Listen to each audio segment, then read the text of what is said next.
시청자 여러분 안녕하십니까? 다양한 지역 소식 전해드리는 AI 뉴스 경인입니다. 첫 소식입니다. 김포시의회 정책토론회가 코로나19 여파로 잠정 연기됐습니다. 시의회는 당초 지난 22일 국제학교 설립 방안을 모색하기 위해 정책토론회를 열 예정이었지만 토론회 관계자가 코로나19 확진 판정을 받으면서 일정을 중단했습니다. 의회는 추후 토론회 개최 일정을 다시 정해 공지할 예정입니다. 인천시 교육청이 학교 급식 노동자들의 폐암 검사를 지원합니다. 지원 대상은 학교 급식 종사 경력이 10년 이상이거나 1967년생 이상인 조리 실무사와 영양사, 영양교사입니다.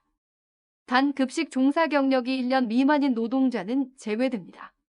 교육청은 오는 3월부터 대상자를 파악해 10월까지 검진을 받을 수 있도록 할 계획입니다. 앞서 인천시 교육청은 인천 지역 대학병원 3곳에서 폐암 검진을 시행할 수 있도록 지난해 말 협약을 맺었습니다. 계양구가 소형 태양광 설치 지원 사업을 추진합니다. 지역 내 공동주택이나 단독주택 소유자면 누구나 가능하며 베란다나 옥상에 300W와 600W 용량의 태양광 발전 설비를 선택해 신청할 수 있습니다. 신청 세대는 총 설치비의 20%만 부담하면 됩니다. 또 공동주택 경비실의 태양광 발전 설비도 지원 대상에 포함돼 단지당 5개소 이내면 비용 전액을 지원받아 설치할 수 있습니다. 신청은 오는 11월 30일까지이며 자세한 내용은 계양구청 누리집에서 확인할 수 있습니다. 계양구 육아종합지원센터가 다문화 가정 부모들의 어린이집 이용에 대한 정보 접근성을 높이기 위해 어린이집 이용 안내서 다국어 공동 번역 사업을 추진합니다. 이 사업은 계양구를 비롯해 부평구와 미추홀구, 남동구와 연수구, 서구 등 6곳의 육아종합지원센터와 함께 사업을 추진하고 있습니다. 어린이집 이용 안내서는 현재 영어와 중국어, 러시아어, 베트남어 등 4개 국어 이용이 가능하며 3월부터 새롭게 단장하는 센터 홈페이지에서 언제든 내려받아 활용할 수 있습니다. 인천시가 정년퇴직자 고용연장 중소기업 지원 사업에 참여할 업체를 모집합니다. 지역 제조업 분야 중소기업에서 만 60세 이상 60세 이하의 근로자를 2년 이상 재고용하거나 신규 채용한 경우 최대 1년간 월 30만 원씩 지원하는 사업인데요.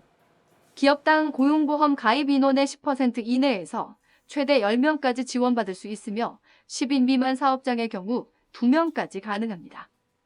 자세한 내용은 인천 테크노파크 홈페이지에서 확인할 수 있습니다. 인천시가 전국 광역시도 중 최초로 관내 모든 어린이집에 재원 중인 만 5세 아동에게 학부모 부담 필요 경비를 지원합니다. 학부모 부담 필요 경비는 현장 학습 비용과 차량 운행비 등의 비용을 뜻하는데요. 1인당 190만 원 수준으로 인천시는 이 필요 경비를 100% 지원할 방침입니다. 지원 대상은 인천에 거주하며 관내 어린이집을 이용하는 만 5세 아동입니다. 학부모들은 별도로 신청할 필요 없으며 해당 어린이집에서 군구 보육부서로 직접 신청하면 됩니다. 코로나19 확진자가 급증하면서 김포시가 음식점과 유흥시설에 대한 방역관리에 집중합니다. 김포시는 다음 달 초까지 소비자식품위생감시원과 합동해 번화가 주변 음식점과 유흥시설을 중심으로 방역수칙 준수 여부를 점검합니다. 특히 4월부터 청소년 방역패스가 도입되는 만큼 업체에는 청소년 방역패스에 대한 사전 안내도 병행하고 있습니다. 부평구가 지역 3개 학교와 학교숲 조성사업 업무 협약을 체결했습니다. 이번 협약은 학교숲 조성에 구와 학교 간 협조 체계를 구축하기 위한 것으로 동암초등학교와 부광중학교, 부평여자고등학교가 함께했습니다. 부평구는 학교당 6천만 원을 투입해 학교숲을 조성할 계획입니다. AI 아나운서가 전해드린 경인 뉴스. 오늘 준비한 소식은 여기까지입니다. 시청해주신 여러분 고맙습니다.